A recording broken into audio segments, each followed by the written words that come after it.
If you are a worker, you are an electrician, you are electrical foreman, you are electrical supervisor, engineer, or a safety practitioner, you must know how to avoid electrical shock when working on an energized live circuit.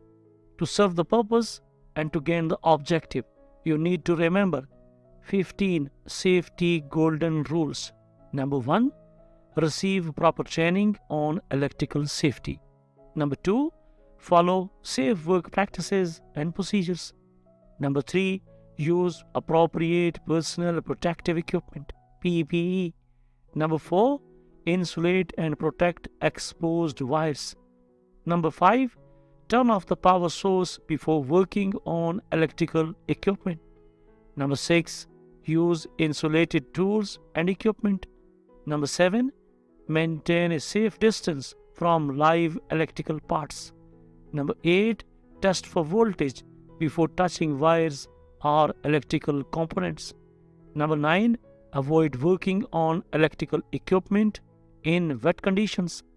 Number 10, securely fasten electrical cords to prevent tripping hazards.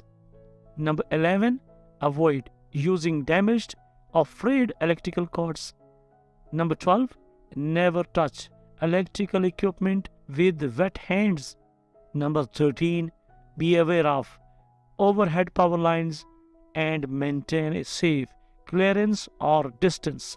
Number 14, don't overload electrical outlets or circuits. And number 15, seek assistance from a qualified electrician for complex electrical work. If you will follow these 15 points, you can protect yourself, you can protect your fellow workers, you can work safely on electrical circuits, and you can make your workplace incident-free. And that's all. Thanks for watching, and don't forget to subscribe. Wish to see you soon with a new HSC tutorial. Until then, take care, good luck, and goodbye.